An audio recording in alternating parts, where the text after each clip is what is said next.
Good evening. You're watching the News at 6 with me, Shan Russell. The News at 6 is all about the day's biggest developing stories, and we'll be filling you in them over the next half hour. But first, the headlines that we're tracking right now.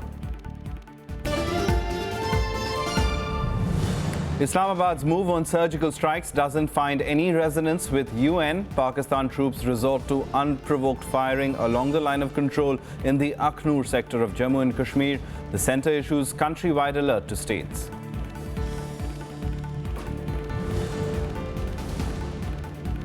Karnataka Chief Minister calls all-party meeting on Kaveri water sharing controversy, says the state respects the Supreme Court but doesn't have enough water to service Tamil Nadu's needs.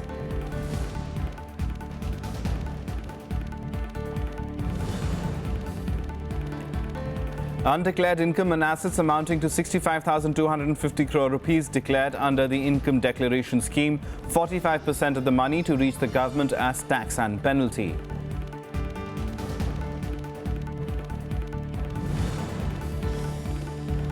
And India to ratify Paris Agreement on climate change tomorrow. Agreement that will come into effect in 2020 seeks to keep global average temperatures from rising above 2 degrees Celsius.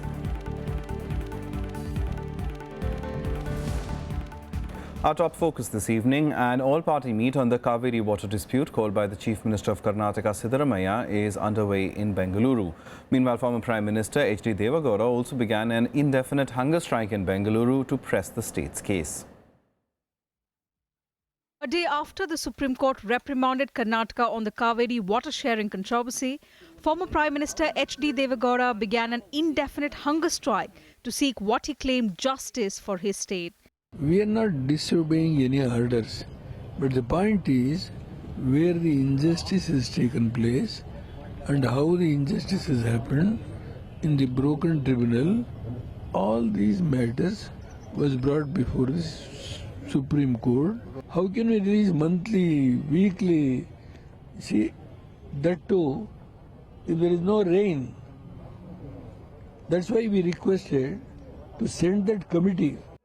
Karnataka Chief Minister Siddaramaiah also called an urgent all-party meeting to discuss the Supreme Court order that warned the state that it will have to face the wrath of the law if it does not obey the court. But once again, the Karnataka Chief Minister expressed his inability to comply with the order. Chief Minister has called for an all-party meeting. All the order passed by the Supreme Court yesterday, and also the consequences and the future steps government has to take. It all depends on the advices given by the all-party. Suggestions comes in the meeting. Depending on that, whether to go in that direction or the government has to take a decision on its own. See, overall, there is a need to protect the interest of the state. It is quite a harsh order. So, and now we have to make up our mind to decide. That's why we always taken the opposition leaders, union ministers, irrespective of party into the confidence. And we have went as per their suggestion only. The suggestion to Chief Minister is unanimously have taken decision in the Assembly that we are not going to release even a single drop of water because of we are facing problem, drought situation. We don't have drinking water purpose also, we don't have water. This is what we have taken the stand. The same stand should be continued and we should not release the water. The top court has directed Karnataka to urgently release 6,000 cusecs of water every day from the 1st of October till the 6th to Tamil Nadu. Prime Minister Narendra Modi also held a meeting to discuss the issue that has triggered a confrontation between Karnataka and Tamil Nadu. The meeting, though, failed to achieve any breakthrough. Bureau Report, Rajya Sabha TV. Now, the first quarter of the income declaration scheme ended on 30th September with as many as 64,275 declarants collectively disclosing 65,250 crore rupees. Finance Minister Arun Jaitley made the announcement on Saturday, a day after the 4-month window for tax evaders ended. Jaitley said the figure will be revised upwards as the tax department is still processing some declarations filed online and manually. Launched on 1st June, the IDS scheme provided an opportunity to illegal income and asset holders to come clean by declaring their assets in 4 months and pay 45% tax and penalty. The payments have to be made in 3 installments till September 2017. The first installment of 25% will have to be paid by November 2016, followed by another 25% by March 31st, 2017. The remaining amount will have to be paid to the Exchequer by 30th September 2017. The tax revenue from the scheme will help the government bridge the budget deficit. The government had come out with a similar scheme last year as well for Indian holding undisclosed income abroad, under which assets worth 4,164 crores were declared. 64,275 declarants, and the amount they have so far disclosed is 65,250 crores. मतलब approximately अगर हम average लें तो 1 करोड़ रुपया पर declaration आता है, कुछ का कम होगा, कुछ का ज्यादा होगा, लेकिन that is the average quantum per declarant so far amongst those tabulated. Now this figure, I am repeating, could be revised upwards once the final tabulation is done. It's an important step towards more and more people becoming tax compliant. And that I see as a positive development. Now, Pakistani troops continue to violate the ceasefire along the line of control 2 days after India carried out surgical strikes in Pak-occupied Kashmir. On Saturday, Pakistani troops fired at Indian posts in Akhnur Tehsil of Jammu and Kashmir in the wee hours. Amid a heavy shelling of mortar bombs and machine guns on the forward positions along the LOC, Indian forces also retaliated effectively. No loss of life or injury was reported. Pakistani Rangers also targeted civilian hamlets in Badu and Channu, forcing evacuation of the villagers. Some houses were damaged in the shelling. Pakistan has stepped up cross-border firing ever since the Indian surgical strikes to destroy terror launch pads in POK. Today's ceasefire violation marked the 5th by Pakistan in the last 4 days. हम ना डरे हैं ना डरना है, हम फौज के साथ भी रह सकते हैं और अपने बाल बच्चे तो हमने पीछे भेज दिया है। हमारे इस एरिया में पूरी दहशत बनी हुई है, उनका कोई भरोसा नहीं है कब क्या कर दे हो जी। सर इतना दबाव बना हुआ है कि छोटे छोटे बच्चे हैं, पर कब हमें भागना पड़ जाए। Army Chief General Dalbir Singh Sohag today visited Kashmir to review the security situation along the line of control. He complimented officers and soldiers who carried out the strikes on Pakistani terror targets across the LOC on Wednesday. Meanwhile, in downtown Srinagar, curfew was lifted as the situation improved in the city. Normal life, however, remained affected in the rest of the valley due to the separatist-sponsored strike.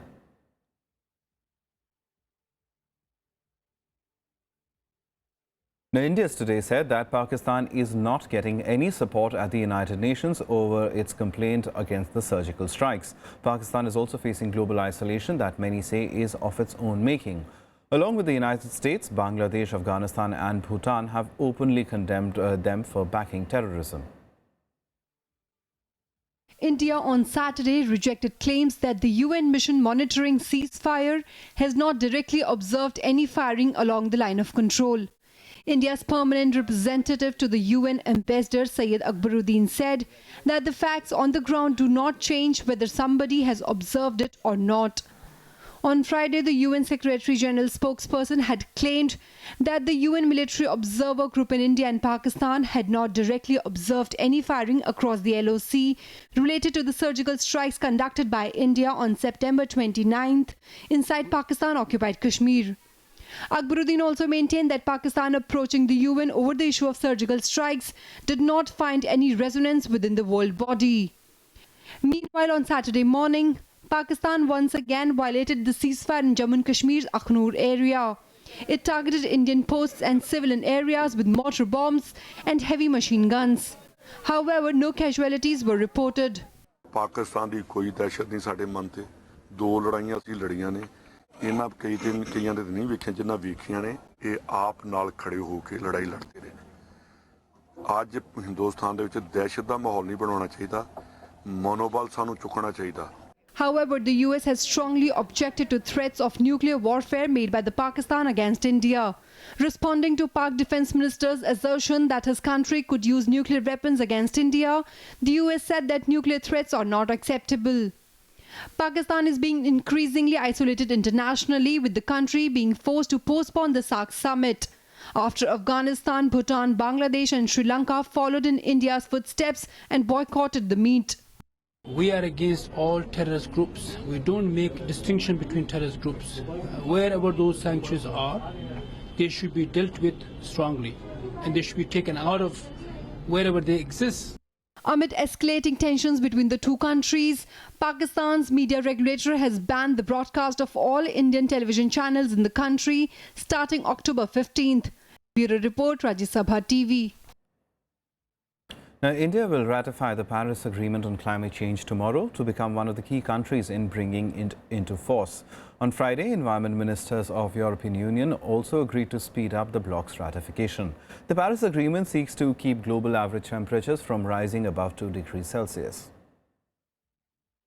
On October 2nd, India will ratify the Paris Agreement on climate change. It will allow the world's second most populous country and the third largest emitter of greenhouse gases to join countries like US and China that have already ratified the agreement. India accounts for around 5% of world's total greenhouse gas emissions. India has shown the world that we are a responsible society. We select and elect time, position very rightly.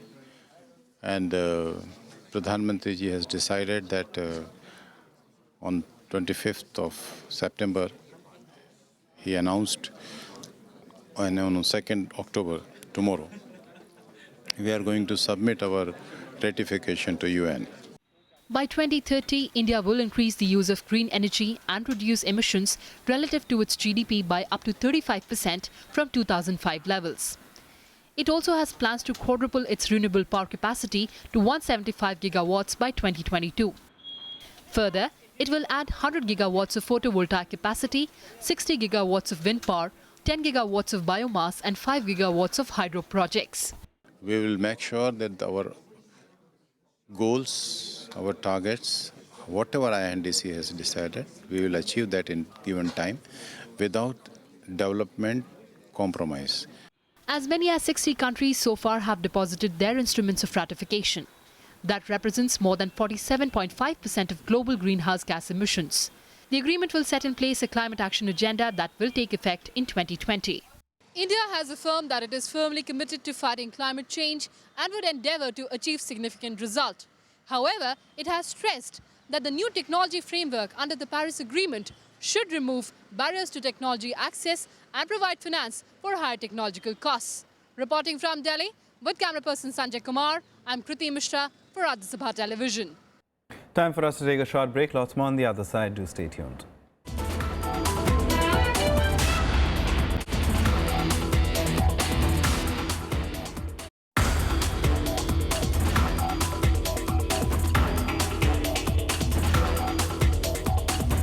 India and Vietnam have entered into a comprehensive strategic partnership.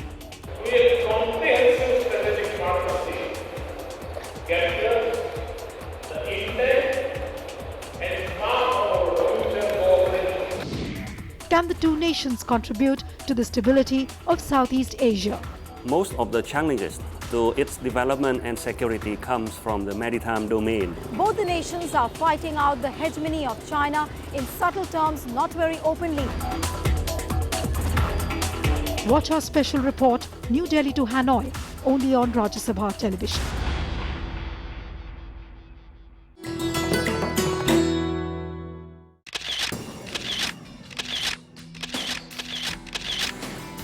The splendid, grand and massive neo-Buddhist copper dome of the Rashtrapati Bhavan. It gets its influence from stupa at Sanchi. The dome is more than twice the height of the rest of the building. The reinforced concrete shell of the outer dome began to be formed during the beginning of 1929. The last stone of the dome was laid on April 6, 1929.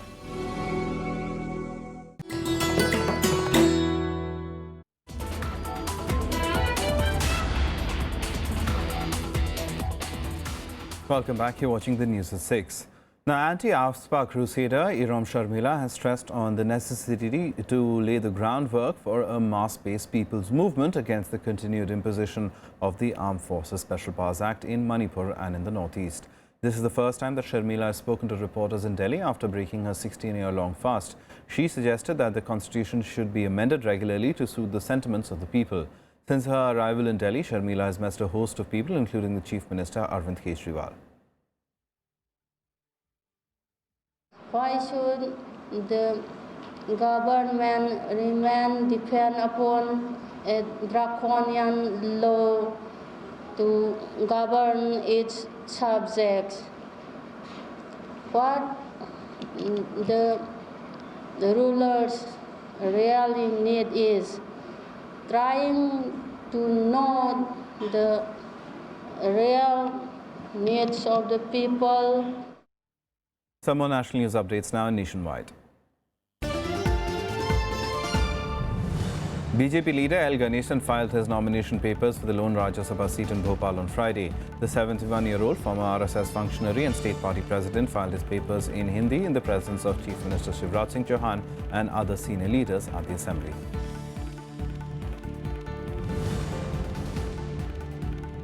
A medium-intensity earthquake measuring 5.2 on the Richter scale on Saturday shook the border region of Jammu and Kashmir. The quake was epicentered about 62 kilometers from Muzaffarabad in POK.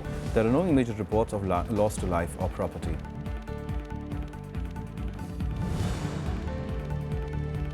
At least 4 villagers were killed and 20 injured in police firing in Jharkhand's Hazaribagh district on Saturday. An additional superintendent of police was seriously injured after being abducted and assaulted by the mob. The problem reportedly began when the police took Congress legislator Nirmala Devi into custody. Nirmala Devi was staging a protest at the NTPC plant gate since the last few days.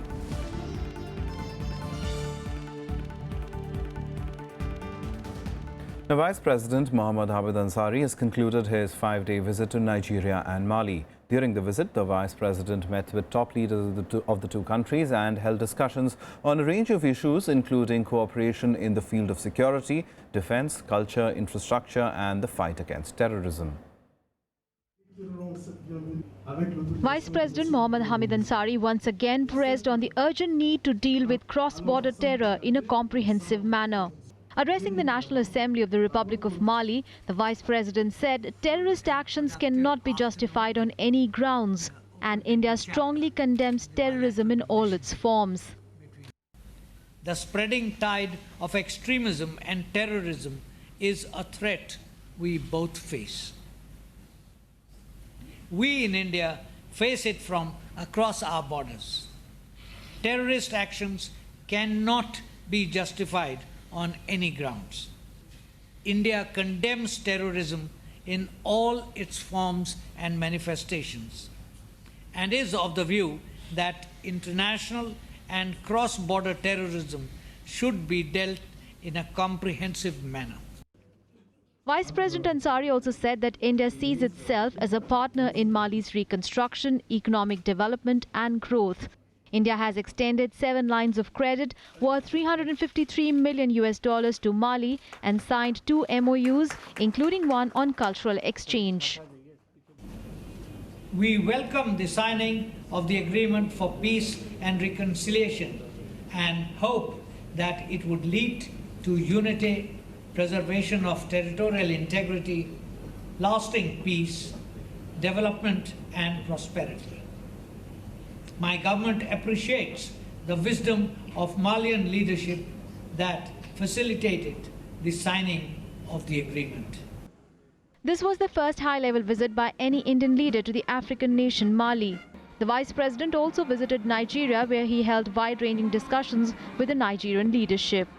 This is Amrita Rai and Anu Diwan's report for Rajya Sabha TV.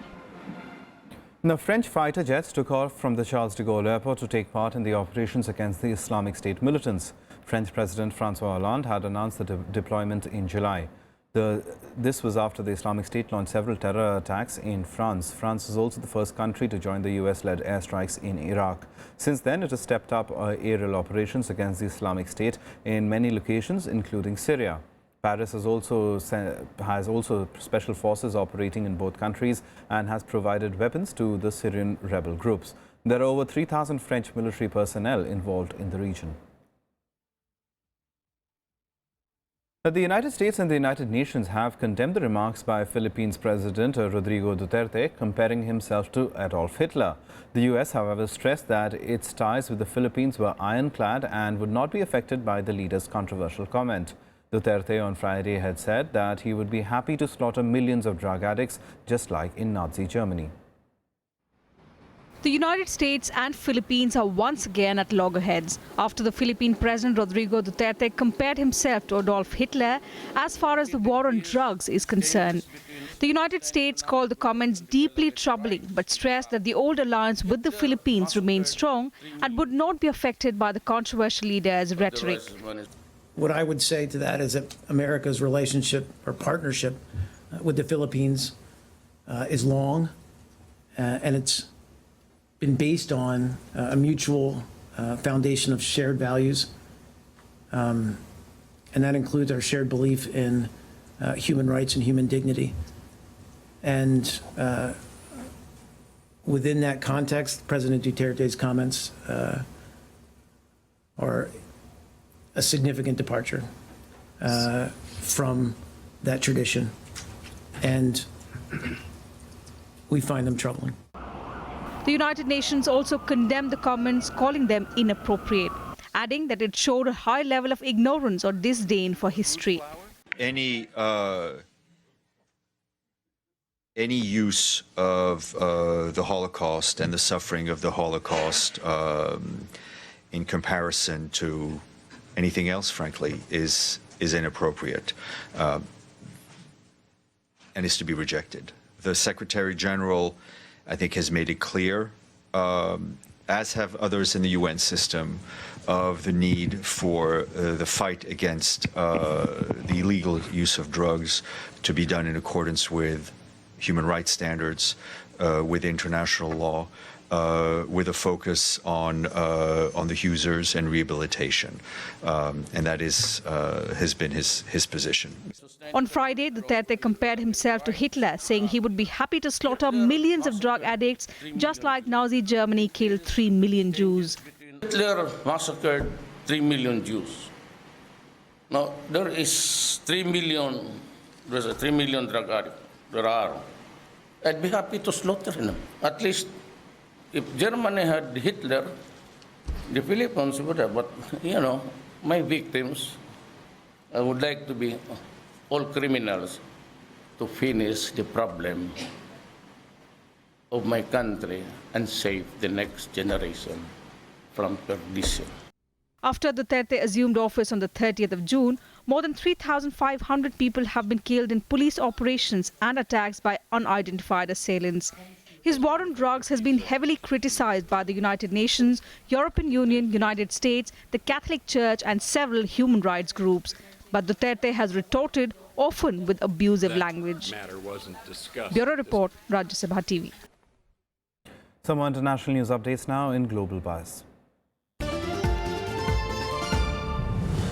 Hurricane Matthew weakened slightly as it moved towards Jamaica. However, forecasters say it's still packing winds of up to 250 kilometers per hour, strong enough to wreck houses. The U.S. National Hurricane Center has declared it a Category 4 storm after earlier reaching the top Category 5 on a scale of intensity. The storm is likely to make landfall by Monday. Search and rescue operations at the Sukun village in East China's Zhejiang province continued on Saturday, where a typhoon-triggered landslide claimed at least 7 lives and left more than a dozen missing. Earlier this week, Typhoon Megi had swept across the area, causing extensive damage. Over 4,000 people have been mobilized to take part in the search and rescue operation.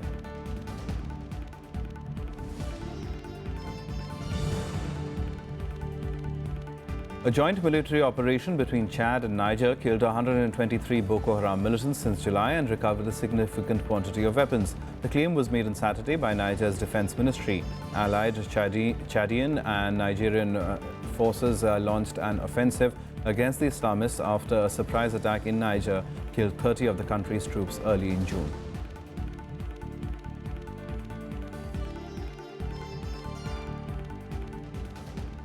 Time for some sports now, and India's gained an upper hand on day 2 of the second test at Eden Gardens after reducing New Zealand to 128 for 7 in their first innings. Pacer Bhuvaneshwar Kumar rattled the visitors' batting lineup, picking up 5 wickets, while Mohammad Shami and Ravindra Jadeja took 1 wicket each. Only Ross Taylor and Luke Ronchi provided some resistance with a score of 36 and 35 respectively. New Zealand still trails India by 188 runs with only 3 wickets remaining. Earlier, India were bowled out for 316 in their first innings, with wicketkeeper Riddhiman Saha remaining not out on 54. Cheteshwar Pujara remained India's top scorer with 87. Some more sports action now in Sports Beat. India's Sania Mirza and her Czech partner Barbara Strykova missed out on their third title together after losing in the women's doubles final at the Wuhan Open. In a one-sided final, the Indo-Czech pair were outclassed by the American-Czech pair of Bethany Mattek-Sands and Lucy Safarova 1-6, 3-6.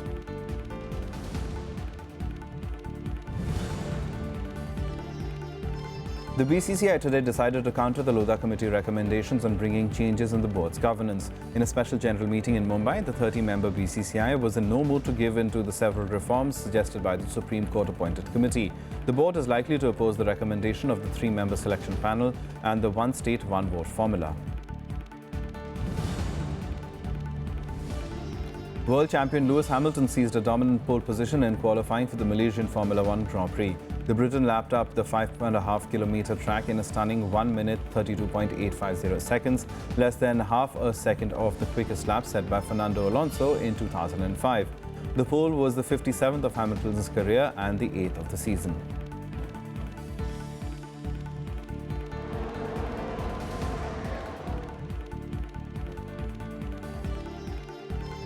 Well, that's all from us. Goodbye.